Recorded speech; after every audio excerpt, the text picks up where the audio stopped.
old. Now, I forgive you. Josh Napper. On behalf of me. On behalf of all of Croatia. Josh Napper, on the other hand, Black Red Zombies. You could call him a zombie vampire list, given his aristocrats and blood-thrown vampires and blood artists. But people have been largely calling this black style of aggro deck zombies, even though these days, sometimes the zombies are actually outnumbered by other kinds of creatures. Yeah. So we're off, and Jason Bulkowski on the immediately with the Inkmoth Nexus, and a Gravecrawler from Josh Napper. Sorry, getting a little tongue-tied here. Josh Mulligan to 6. That could be significant. Interesting note: there is one more non-zombie creature in Josh's deck than zombie. Ah, very interesting. We'll talk about that maybe in between games. So, attack for 2, says Gravecrawler. Ichorclaw Mirror for Jason. Now, we featured Jason twice today. Once he won, and then the second time was when you were on break. It was Glenn and I, and he lost that match, but that was a close one. Tragic slip. Lots of things can be done to save this guy. Is it going to be a mutagenic growth? Is it going to be mental misstep? Mental misstep. So, no slip. Ichorclaw Mirror appears to have dodged that particular bullet, or banana peel, however you want to look at it. In looking at the list from, oh, there's the card I was about to mention. Fume Spitter is the hardest card for the Infect deck to deal with. And there goes the Fume Spitter in action, takes out the Ichorclaw Mirror.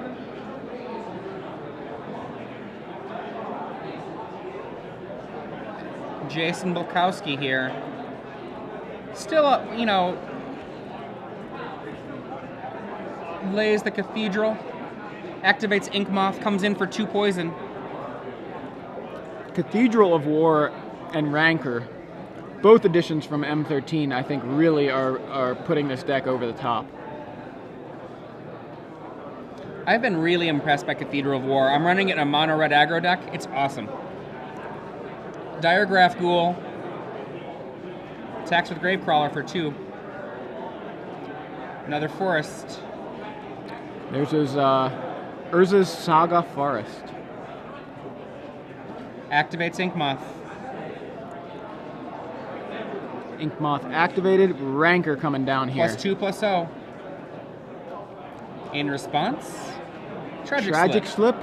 Nah. And Apostle's Blessing. Pro Black. In for 4 poison. Yeah, one more hit with this combo will kill Josh. Yeah, Inkmoth Nexus there, a 3/2, getting the Exalted bonus, knocking Josh Napper up to 6 poison. Yep. And in for 4. Meantime, the zombies going aggro on Jason's life total. So, Jason down to 12 here. Another Gravecrawler. Another land for Jason Bulkowski. One more in hand. Yeah, that's a lot more lands than I think he really would want here, but he's got a plan, and he's going to try to make Josh answer it. So, Inkmoth Nexus activated, Rancor on there, and there it is, there, exactly as you said. One more hit from that combo, and we're going to game 2, and that's exactly what happened. Now, Josh Napper had to go for the throat in hand, but that go for the throat well. Inkmoth Nexus has no throat. Now, while these players sideboard, we're going to see if we can get any other winners out there in the universe, the Twitterverse, internets, all of that, to have a chance to win as well. And what will you be winning? 3 months of StarCityGames.com premium access. Right. So, today's August, 25th? See, make sure I didn't put my watch on upside down. I never look at my watch anymore to find out the time. How does this work? Well, what you're going to do is you're going to answer a trivia question that we give to you, and use the hashtag in your answer, hashtag SCGPremium. If you use this hashtag and you have the correct answer, one lucky person amongst all of you out there who use that hashtag have the correct answer to this trivia question that Joey has come up with, will get 3 free months of Star City Games Premium. You saw Patrick Chapin here earlier today. If you've been watching all day, you're going to be able to see as many articles from Patrick as you want over the next 3 months for free. Yep. Not to mention the numerous other authors that you get on the premium side. Reed Duke, Mike Flores, Brad Nelson, Brian Kibler, just all kinds of all. Oh wait, Adrian Sullivan. How's it going? You write for Stars? I do. So what I was saying was it's August 25th, so 3 months from now, right? It's November 25th. That'll take you clear into Thanksgiving. All the way to Thanksgiving, deep into the Return to Ravnica standard format. Right. So, who knows what'll be happening by then? Yeah. You should find out what all the people that are writing about it and taking their time to do so think. Yeah. So what's your trivia question? So I figured start off with a fairly simple one. Very easy to find this answer if you are resourceful. Right. So, today we're in Denver. Last week there wasn't an open series. Right. So the week before that we were in Kansas City. Right. Who won the Standard Open in Kansas City? Seems pretty easy. 2 weeks ago. Okay. Who won the Standard Open in Kansas City 2 weeks ago? Yeah. Tweet your answers. Hashtag SCG Premium. Yep. One lucky person out there who gets the correct answer to Joey's trivia question will win 3 free months of Star City Games Premium.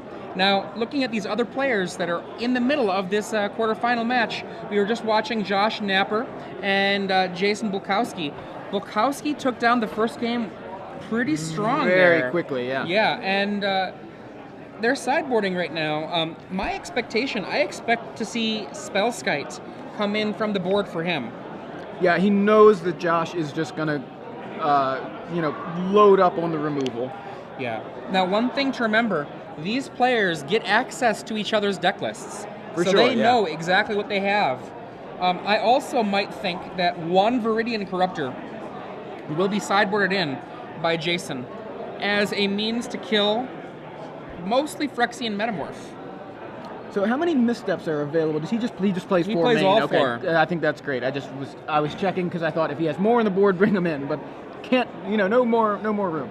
Now, on the other side of the table, Josh Napper, I have to say, normally I'm not a fan of making a zombie deck into a control deck, but you know what?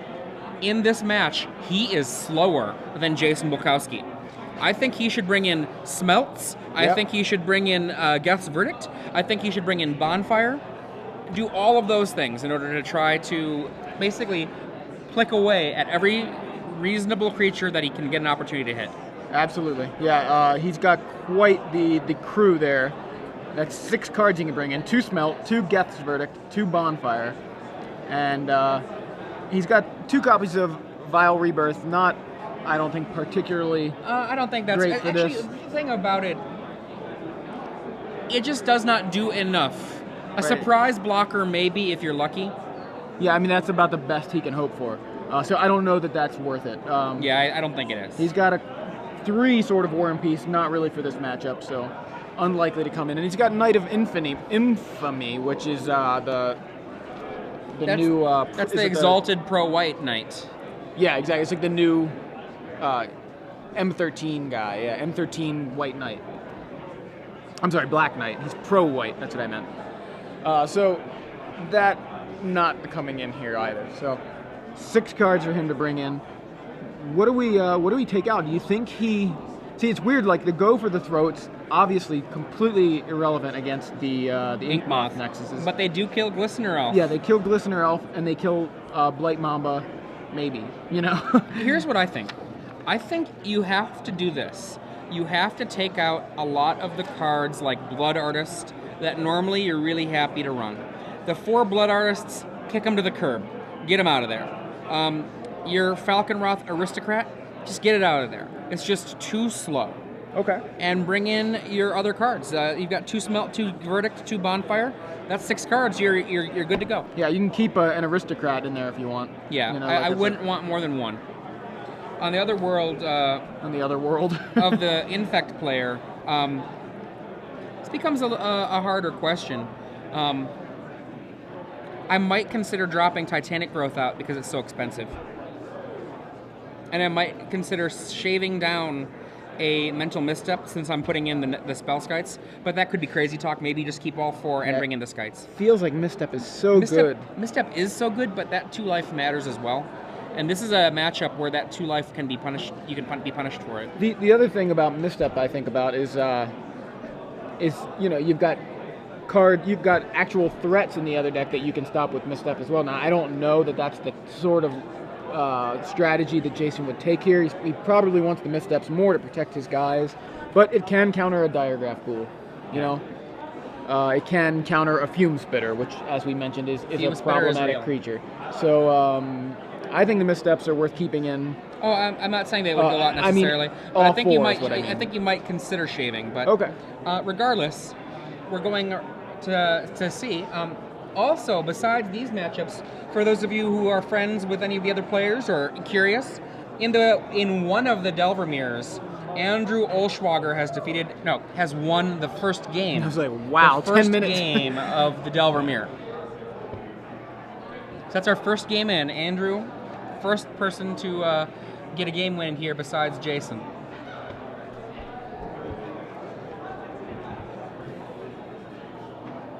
For those of you who are just joining us, I'm Adrian Sullivan here with Joey Pasco. We're here in Denver for the Star City Games Open Series. This is SCGLive, and it's Infect versus Black Red Zombies playing for tomorrow for day 2 for the top 4 in the second day of our coverage. Yeah, Jason Bulkowski up a game versus those zombies. Infect, I mean, we said it before the day started. We thought it might be the time to be playing Infect right now. I think as soon as people start taking it seriously, it's funny. It's like the phantasmal image of decks, right? As soon as somebody looks at it, I think it's as soon as people start paying attention to it, I think it's really not that strong of a deck, Diregraph it's Ghoul pretty versus fragile. Forest. But for now, while people aren't taking it too seriously, that's the Knight of Infamy. He went ahead and brought those in. That's interesting. I didn't think he'd bring them in. It's Exalted and Pro-White. But I guess the Exalted, every bit of damage helps. I actually think he might board out Gravecrawler because it can't block, and you need to block a lot in this match. That's a very good point. Necropede from the sideboard for Jason Bulkowski. Wow, that's actually really impressive in this game. Yeah, 1/1 for 2, and when it's put into the graveyard, -1/-1 counter on target creature. Kind of a Fume Spitter-esque effect there. A potential 2 for 1. Yeah.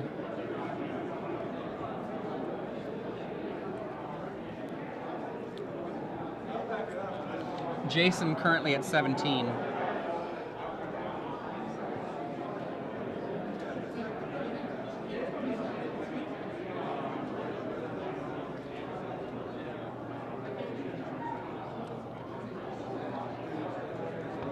Puts him down to 13. Yeah, shouldn't he be at 13? Diregraph Ghoul attacked for 3 last turn, and then he just got hit for 4 here. Fume Spitter being cast. Exalted is what we're getting. Just a life total correction or clarification here. Wow, look at this. He is just unloading. There's a Gravecrawler. Yeah. Gravecrawler and Fume Spitter. So he did not board out Gravecrawlers.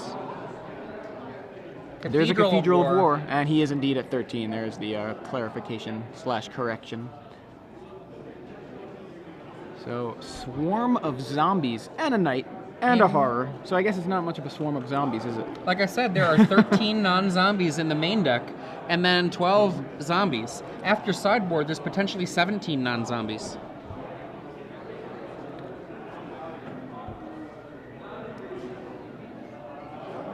Much like the name Affinity, I think the name Zombies for this list is actually just a relic.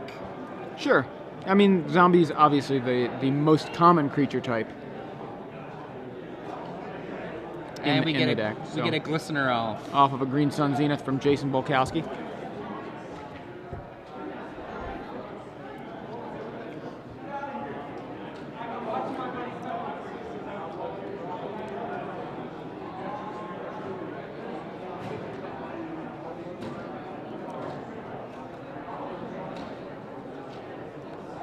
It's a Diregraph Ghoul, a Knight of Infamy, Gravecrawler, and Fume Spitter. Josh Napper swarming the board here. And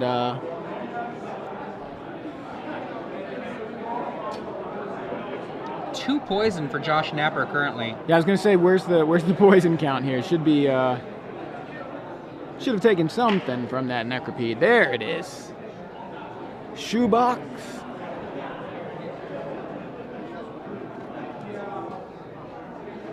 All right, so some pondering happening here.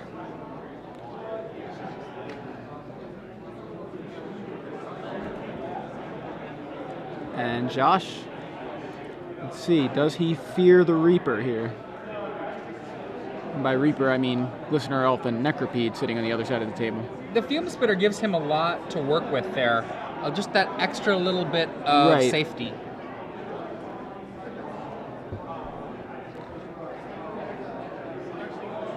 Yeah, it can represent like a block and then a sacrifice to kill something.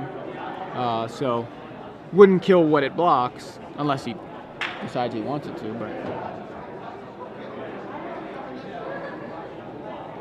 yeah, so he keeps the Fume Spitter back, attempts to get in with everybody else, and everybody else appears to be getting in, so that's 2, 4, 6. Jason Bulkowski drops to 7 life. Now what do we have? We've got another Night of Infamy for Josh Napper. And Jason Bulkowski draws, I believe, a Forest, plays the Forest. He has Apostle's Blessing. He can give something pro-black, but that just ends up with a Fume Spitter in response, taking out whatever it was he was trying to protect. Now, does he have something like Mutagenic Growth or something to pump a creature? About to find out. Let's see, 1, 2, 3. Wild Here comes Defiance, a Wild maybe? Defiance. Okay. So here, I'm thinking, all right, he plays Wild Defiance, then he can target his guy with a with an Apostle's Blessing. Okay, here's something that can happen, right? Mm-hmm. Declare the attack. Come in with one of the guys. The Fume Spitter can try to target in response.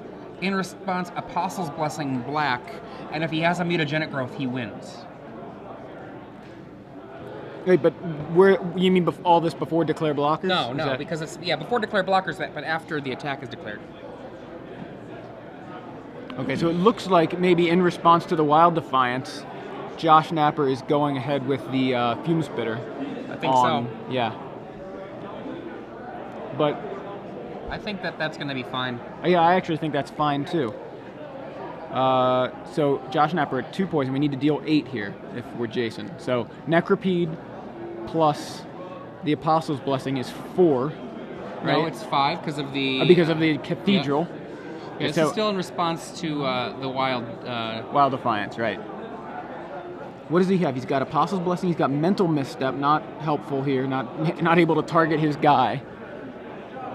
I don't know what else he has. Does he have double Apostle's Blessing? Is that what that is? I'm having trouble telling. So, okay, Glistener Elf goes away. Works. Wild Defiance resolves.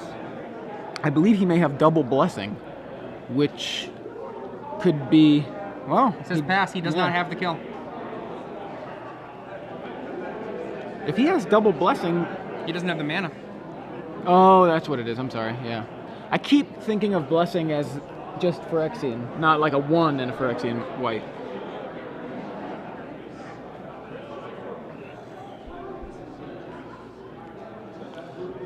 An interesting position here. Josh Napper. Yeah, it is 2 blessings, and wow, so close. He was actually just a touch away from being able to kill him. Yeah, I mean, if he had 1 more mana, he can blessing pro black. That gives the Necropede +6/+6, so it's a 7/7. He attacks Exalted 8 poison. Yep. No blocks, and that's it. So he was just 1 mana short there. And to be fair, Josh Napper's draw, incredibly aggressive. Yeah, that was... So Jason was that close against that sort of draw from Josh Napper. Yeah. Pretty impressive. So we're not even 20 minutes into the quarterfinals, and here we are going into Game 3.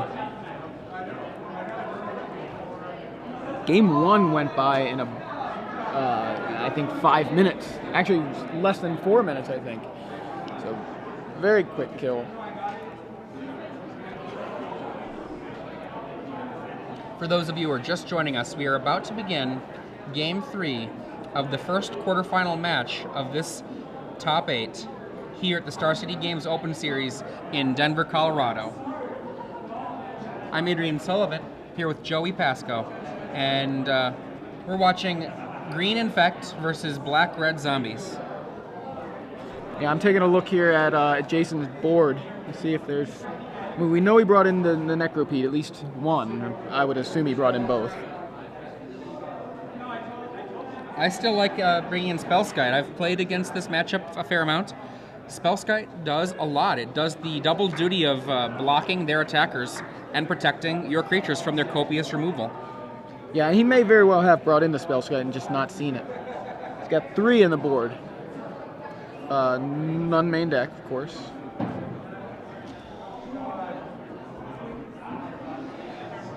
Yeah, it's really, the Necropedes, the Spellskites. I don't think he wants some Dismembers. There's nothing really that big that he needs to dismember. Not worth it. He's got that additional Zenith as a potential, just one more threat, quote-unquote threat, I guess. But I am impressed with this Infect deck. It's really scary, particularly if you don't know just how damaging it can be. I mean, if you're not aware of what danger you can be under, you'll just die, and you don't even realize it was there. Yeah, you really need to respect Infect, and I think, the times we've seen it, even when Jason's won games, like, his opponents, I think, did respect it, but just didn't have enough. Yeah. The deck is strong enough to withstand a bit of opposition. One card that I was pretty scared of when I was playing against Infect pre-M13 was Livewire Lash. But that's been cut from the list in favor of a lot more cheap spells. Yeah, I think Wild Defiance Wild and Defiance Rancor, a little more expensive. the combination of those two cards being in the deck, I think, has taken the place of the space that Livewire Lash used to be in. The Livewire Lash only costs 2, but then costs 2 to equip. And yeah, I mean, it's such a great way to go over the top, like the Livewire Lash, because you don't even have to attack.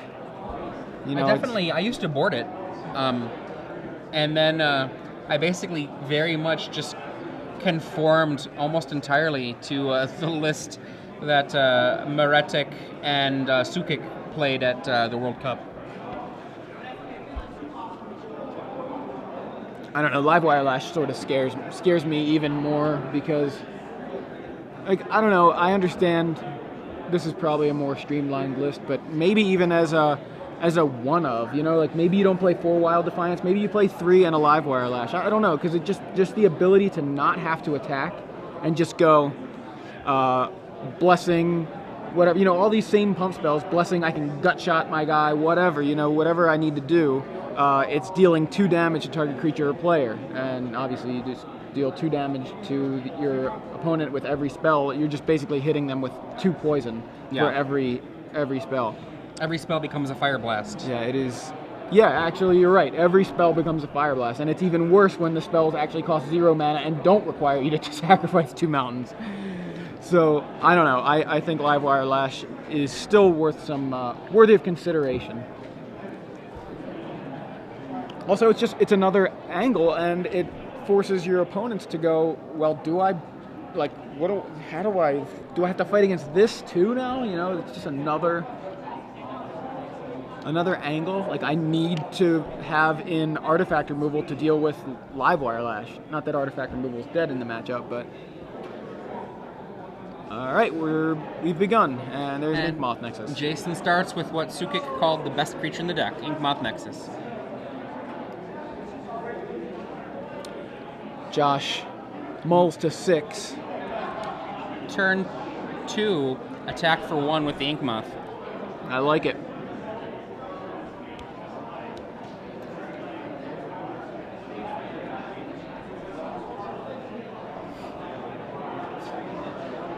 Josh Napper lays a second land.